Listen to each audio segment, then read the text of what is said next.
নমস্কাৰ প্ৰিয় দৰ্শক, পুনৰ এবাৰ আপোনালোক সকলোকে এই চেনেলটোৰ এটা নতুন ভিডিঅ'লৈ আন্তৰিক স্বাগতম জনাইছো। প্ৰিয় দৰ্শক, আপোনাৰ ঘৰত বাৰু মানি প্লান্ট গছ আছেনে? যদি আপোনাৰ ঘৰত মানি প্লান্ট গছ আছে, তেন্তে আপুনি আজিৰ এই ভিডিঅ'টো অলপো আধৰুৱা নকৰাকৈ আপুনি খুব ধ্যান দি শেষলৈকে চাই থকাটো খুবেই জৰুৰী। কিয়নো প্ৰিয় দৰ্শক, আজিৰ এই ভিডিঅ'টোৰ জৰিয়তে আপোনালোকৰ লগত শ্বেয়াৰ কৰিম আপোনাৰ ঘৰত থকা মানি প্লেন্ট জোপাৰ বিষয়ে। আপুনি আপোনাৰ ঘৰত থকা মানি প্লেন্ট গছজোপাত আপুনি এডাল ৰঙা সূতাৰে আপুনি এই উপায়টো কৰক। আপোনাৰ ঘৰত কেতিয়াও ধনৰ অভাৱ নহব। আপোনাৰ ঘৰখনলৈ যদি আপুনি এই উপায়টো কৰিব পাৰে, তেতিয়া ধন আকৰ্ষণ কৰি আপোনাৰ ঘৰলৈ লৈ আনিব। ধন আকৰ্ষিত হ'ব এই উপায়টো কৰাৰ ফলত। সেইবাবে আপুনি ৰঙা সূতাৰে কোনটো উপায় কৰিব, আজিৰ এই ভিডিঅ'টোৰ জৰিয়তে জানিব পাৰিব। লগতে প্ৰিয় দৰ্শক, আপোনাৰ ঘৰত বাৰু মানি প্লেন্ট গছজোপা অধিক বৃদ্ধি হৈছে নেকি? বহুত বগাই গৈছে নেকি? তাৰ পাছতো আপোনাৰ ঘৰখনত ধনৰ অভাৱ হৈছে নেকি? আপুনি আপোনাৰ ঘৰখনত থকা মানি প্লান্ট গছজোপা কোনটো দিশত ৰোপণ কৰিছে? নতুন বছৰত আপুনি মানি প্লেন্ট জোপাৰ পৰা শুভ ফল পাব নে নাপাব? আজিৰ এই ভিডিঅ'টোৰ জৰিয়তে তাৰ ওপৰত ভিত্তি কৰিয়েই প্ৰস্তুত কৰা হৈছে আপোনালোকৰ বাবে। গতিকে আপুনি আজিৰ এই ভিডিঅ'টোৰ জৰিয়তে মানি প্লেন্ট গছ ৰোৱাৰ শুভ দিশ কি, আপুনি কোনটো দিশত থাকিলে সুফল পাব পাৰিব, আপুনি মানি প্লেন্ট ঘৰত থাকিলে কি কাম কৰিব লাগিব, কি কাম কৰিব নালাগিব, কেনেকৈ আপুনি মানি প্লেন্ট গছ ৰোপণ কৰিব লাগিব, আপোনাৰ ঘৰত অধিক মানি প্লেন্ট গছজোপা বৃদ্ধি হ'লে আপুনি কি কৰিব, এইটো আপুনি কিহৰ সংকেত লাভ কৰিছে, এই সকলোবিলাক কথা আপুনি আজিৰ এই ভিডিঅ'টোৰ জৰিয়তে সুন্দৰভাৱে জানি ল'ব। আজিৰ এই ভিডিঅ'টো চোৱাৰ পাছত আপুনি মানি প্লেন্ট গছৰ বিষয়ে আৰু আপুনি বেলেগ ভিডিঅ' চোৱাৰ প্ৰয়োজন নাথাকিব। এই ভিডিঅ'টোতে আপোনাক সকলোখিনি কথা জনাবলৈ চেষ্টা কৰিম।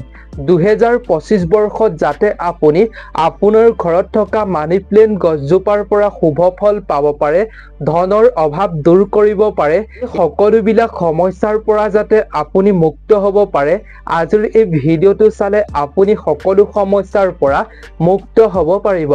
সকলো সমস্যা আজিৰে পৰা আপোনাৰ শেষ হৈ পৰিব। নতুন বছৰটোত আপোনাৰ ঘৰত থকা সেই মানি প্লান্ট গছজোপাই আপোনাৰ ঘৰখনলৈ ধন টকা পইচাক আকৰ্ষিত কৰি আপুনি কম দিনৰ ভিতৰতে উন্নতি হ'ব পাৰিব। সেইবাবে ভিডিঅ'টো খুব ধ্যান দি চোৱাটো জৰুৰী। ভিডিঅ'টোৰ মূল বিষয়বস্তুলৈ আগবঢ়াৰ পূৰ্বে আপুনি কমেণ্ট ছেকশ্যনলৈ গৈ দেৱী লক্ষ্মীৰ নাম অৱশ্যেই স্মৰণ কৰিব। জয় লক্ষ্মী মা বুলি এটা অৱশ্যেই কমেণ্ট কৰিব। আপুনি নিশ্চয় জানে, মানি প্লেন্ট গছজোপাত লক্ষ্মী দেৱীয়ে বাস কৰে। মানি প্লেন্ট গছ যিখন ঘৰত থাকিব, সেইখন ঘৰত ধনৰ সমস্যা অতি কম দিনৰ ভিতৰতে দূৰ হয়। কাৰণ মানি প্লেন্ট এজোপা ঘৰত থাকিলে অত্যন্ত শুভ বুলি ধৰ্মীয় শাস্ত্ৰত কোৱা হৈছে। বাস্তু শাস্ত্ৰৰ অনুসৰি এজোপা মানি প্লেন্ট গছ ঘৰত থাকিলে খুবেই শুভ, আৰু এই গছজোপাই ঘৰখনলৈ ধন টকা পইচাক আকৰ্ষিত কৰি আনে। এখন ঘৰত মানি প্লেন্ট থকাটো খুবেই জৰুৰী। আপোনাৰ ঘৰতো যদি মানি প্লান্ট গছ নাই, তেন্তে আপুনি আগন্তুক 2025 বৰ্ষৰ আগতেই আপোনাৰ ঘৰলৈ এজোপা মানি প্লেন্ট গছ আনি ৰোপণ কৰিব। কোনটো দিশত ৰোপণ কৰিব, কেনেকৈ ৰোপণ কৰিব, এই ভিডিঅ'টোত আমি আপোনালোকক জনাম। আপুনি ভিডিঅ'টো শেষলৈকে চাই থাকক। আপুনি সকলোবিলাক কথা জানি লৈ আপোনাৰ ঘৰলৈ 2025 বৰ্ষৰ আগত বা 2025 বৰ্ষত আপুনি এজোপা মানি প্লেন্ট আনি ৰোপণ কৰিব এই দিশত। তেতিয়া আপোনাৰ ঘৰত ধনৰ আকৰ্ষিত হৈ লক্ষ্মী দেৱীয়েও বাস কৰিবলৈ ল'ব, আৰু ধন টকা পইচাৰ সমস্যা আপোনাৰ শেষ হৈ পৰিব। তেন্তে আহক আজিৰ এই ভিডিঅ'টোৰ আমি মূল বিষয়বস্তুলৈ আগবাঢ়ো। তাৰ আগতে আপোনালোকক এটা অনুৰোধ, যদি আপুনি প্ৰথমবাৰ আমাৰ এই চেনেলটোলৈ ভিজিট কৰিছে, আমাৰ চেনেলটোৰ প্ৰথমবাৰৰ বাবে ভিডিঅ' চাই আছে, তেন্তে এই চেনেলটো ছাবস্ক্ৰাইব কৰি ছাইডত থকা ঘণ্টাৰ দৰে আইকনটো অল কৰি ৰাখিব, যাতে আপুনি প্ৰতিদিনে এটা ইনফৰ্মেটিভ কথা এই চেনেলটোৰ জৰিয়তে জানিব পাৰে। প্ৰিয় দৰ্শক, আহক আমি বেছি পলম নকৰি ভিডিঅ'টো আৰম্ভ কৰোঁ মূল কথাখিনি। প্ৰিয় দৰ্শক, মানি প্লেনৰ সম্বন্ধ বুধ গ্ৰহ আৰু ধনৰ দেৱতা কুবেৰৰ লগত বুলি কোৱা হয়। বাস্তুশাস্ত্ৰত এনে উদ্ভিদ বহুত আছে যাক ঘৰত ৰোপণ কৰিলে ব্যক্তিৰ দিন সলনি হয়, আৰ্থিক দিশ সলনি হৈ পৰে। মানি প্লেণ্ট নাম শুনিলে ক'ব পৰা যায় যে মানি প্লেণ্ট ৰোপণ কৰিলে কি লাভ হয়। মানি প্লেণ্ট ৰোপণ কৰিলে কিছুমান কথাৰ প্ৰতি মন দিয়াটো জৰুৰী। ঘৰত মানি প্লেণ্ট ৰোপণ কৰিলে সকাৰাত্মকতা আহে, পৰিয়ালৰ সদস্যসকলৰ মাজত সকাৰাত্মকতাৰ প্ৰভাৱ পৰে, ব্যৱসায় চাকৰিত লাভ হয়। মানি প্লেণ্ট ঘৰত বা অফিচত ৰোপণ কৰিবলৈ কোৱা হৈছে শাস্ত্ৰত। লগতে মানি প্লেণ্ট ঘৰৰ সম্বন্ধিত কিছুমান নিয়ম আৰু উপায় অৱলম্বন কৰা হয়। এতিয়া অতি শীঘ্ৰেই ইয়াৰ সকাৰাত্মকতাৰ প্ৰভাৱ আপোনাৰ ঘৰখনত দেখিবলৈ পাব। বাস্তুশাস্ত্ৰৰ মতে মানি প্লেণ্টক লৈ কিছুমান উপায়ৰ বিষয়ে কোৱা হৈছে। ইয়াৰ মাজতে এটা উপায় হৈছে গাখীৰ ব্যৱহাৰ কৰা। মানি প্লাণ্টত অলপ গাখীৰ ঢালিলে সেয়া শুভ বুলি কোৱা হয়। শুভ ফল আপুনি পাব পাৰিব যদি আপুনি প্ৰতিদিনে মানি প্লেণ্টত আপুনি গাখীৰ ঢালিব পাৰে। এনে কৰিলে বিশ্বাস কৰা হয় যে মা লক্ষ্মী খুবেই প্ৰসন্ন হয়। মা লক্ষ্মী বগা বস্তু অতিকৈ প্ৰিয়। এইবাবেই আপুনি মানি প্লেণ্টত গাখীৰ ঢালিলে ভালদৰে বৃদ্ধি হয় আৰু শুভ ফল ঘৰখনলৈ আহিবলৈ আৰম্ভ কৰে। বাস্তুশাস্ত্ৰত কোৱা হৈছে যে মানি প্লেণ্ট ভালদৰে বৃদ্ধি হ'লে ঘৰখনলৈ ধনৰ আগমন হয়। মানি প্লেণ্টত পানী দিয়াৰ সময়ত আপুনি পানীত অলপ গাখীৰ মিহলাই ল'ব লাগে। ইয়াৰ দ্বাৰা মানি প্লেণ্ট বৃদ্ধি হ'ব আৰু মা লক্ষ্মীৰ কৃপাও আপোনাৰ ঘৰখনৰ ওপৰত থাকিব, যাৰ দ্বাৰা আপোনাৰ ঘৰখনৰ আৰ্থিক স্থিতি সলনি হৈ পৰিব। মা লক্ষ্মী বিৰাজমান হৈ থাকিব আপোনাৰ ঘৰত। মানি প্লাণ্টক শুদ্ধ দিশত ৰাখিলে শুভ ফল পোৱা যায়। যদি মানি প্লেণ্টক সঠিক দিশত ৰখা নহয় তেতিয়াহ'লে মানি প্লেণ্ট ৰোপণ কৰাৰ ফলত বিপৰীত ফলে আপুনি লাভ কৰিবলৈ পাৰিব। মানি প্লেণ্টত গাখীৰৰ উপায়টো আপুনি কৰিব পাৰিলে আপোনাক ধনৱান কৰি তুলিব। প্ৰিয় দৰ্শক, মানি প্লেণ্ট ঘৰত ৰোপণ কৰাৰ ফলত সুখ সমৃদ্ধি আহে আৰু পৰিয়ালৰ সকলোৰে মাজত প্ৰেম ভাৱ অটুট হৈ থাকে। পৰিয়ালৰ সকলো স্বাস্থ্য ভাল হৈ থাকে আৰু ধনৰ আগমন ঘটে। এই গছজোপা বহুত লাকি বুলি শাস্ত্ৰত ধৰা হয়।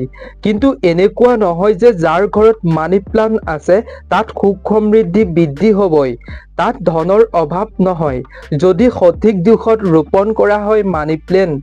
কেতিয়াবা এনেকুৱা দেখা যায় যে কিছুমানৰ বাগিচাত বা বাৰান্দাত বহু মানি প্লেণ্ট আছে, কিন্তু সেই ঘৰখনৰ আৰ্থিক স্থিতি ইমান ভাল নহয়। এনেকুৱা কিয় হয় আপুনি কেতিয়াবা লক্ষ্য কৰিছেনে? আজিৰ এই ভিডিঅ'টোত আমি আপোনালোকক জনাম এনেকুৱা কিয় হয়। এই বিশেষ কিছুমান আপুনি কাৰণৰ বাবে এনেকুৱা ফল আপুনি পাবলগীয়া হয়। মানি প্লেণ্ট কেনেকৈ ৰুব লাগে, ক'ত ৰুব লাগে সেয়া সকলো হয়তো নাজানে। সকলোৱে এই কথা নজনাৰ ফলতে এনে ফল তেওঁলোকে লাভ কৰিব পাৰে।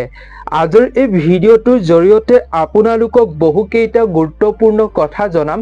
তাৰ লগতে আপোনাক ৰঙা সূতাৰে কৰিব পৰা মানি প্লেণ্টত এটা উপায়ৰ বিষয়ে জনাম। গতিকে আপুনি ভিডিঅ'টো আধৰুৱা নকৰিব, শেষলৈকে চাই থাকিব।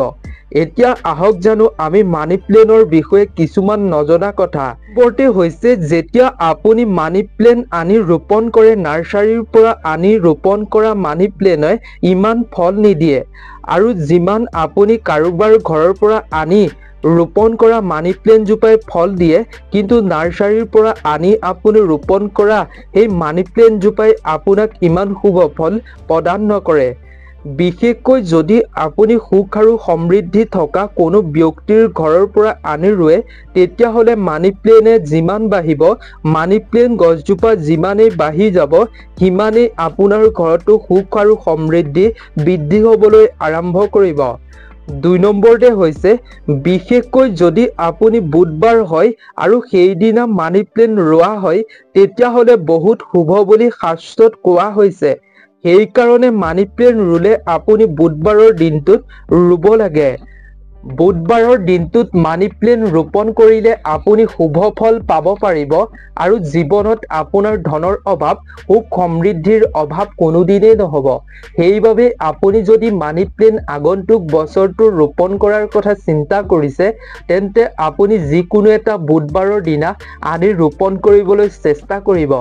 এইবাৰ আহক জানো আমি ৩ নম্বৰটোৰ বিষয়ে।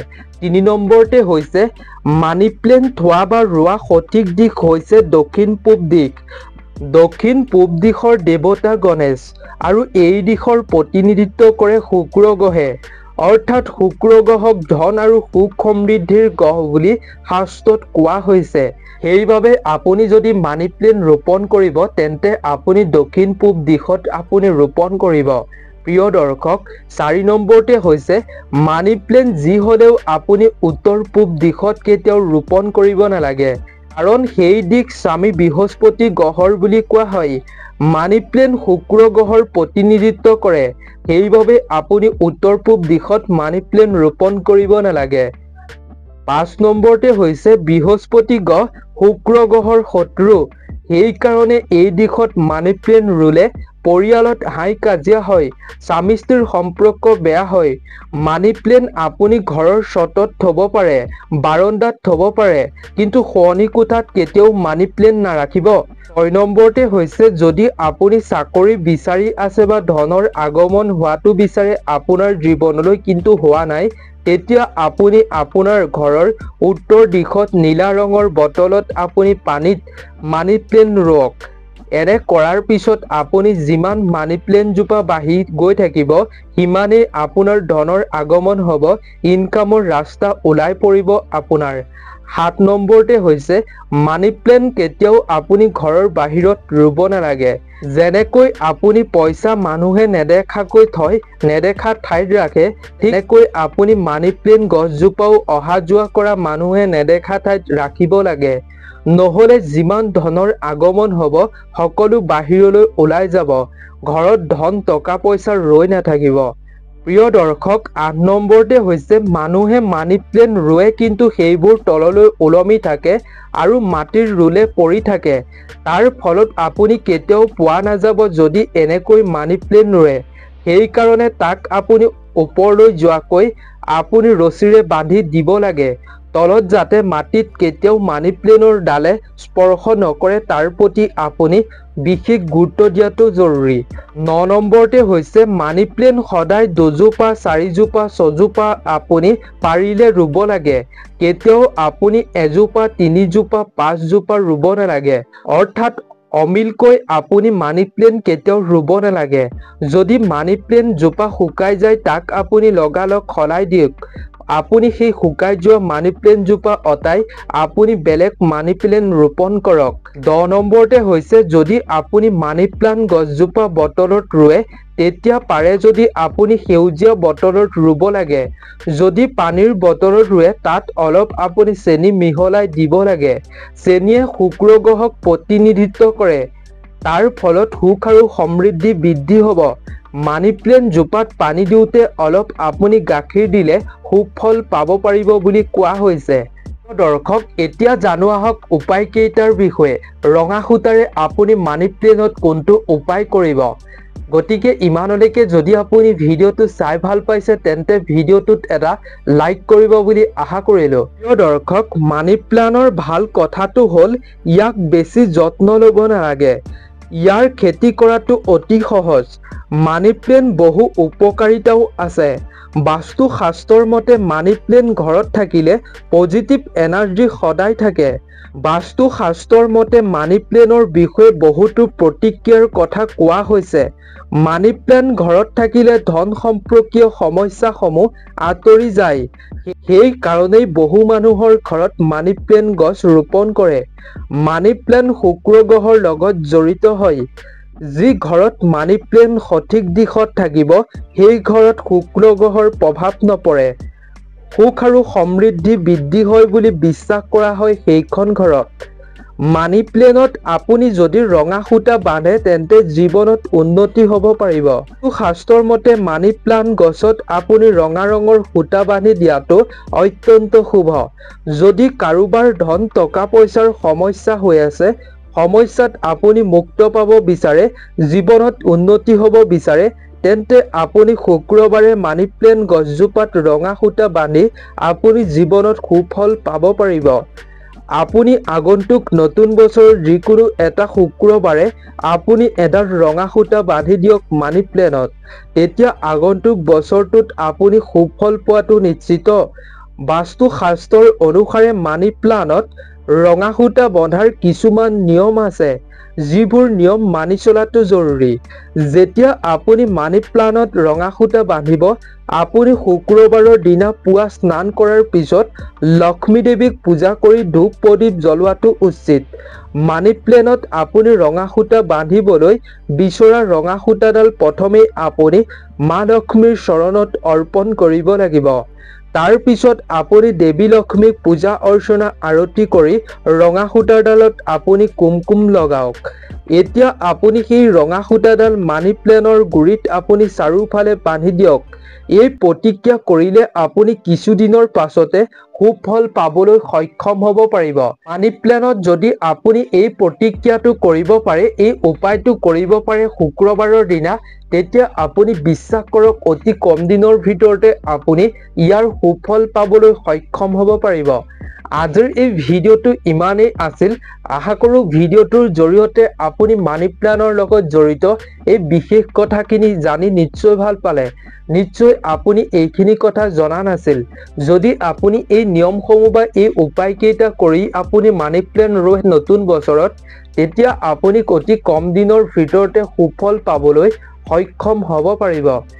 গতিকে প্ৰিয় দৰ্শক, আপুনি যদি আজিৰ এই ভিডিঅ'টোৰ পৰা কিবা এটা কথা শিকিব পাৰিলে, নজনা কথা জানিব পাৰিলে, তেন্তে আপোনাৰ বন্ধুবৰ্গ আত্মীয়স্বজনৰ লগতো যিমান পাৰে এই ভিডিঅ'টো শ্বেয়াৰ কৰিব, যাতে তেওঁলোকেও মানি প্লেনৰ বিষয়ে এইসমূহ কথা, এইসমূহ উপায়ৰ বিষয়ে জানিব পাৰে।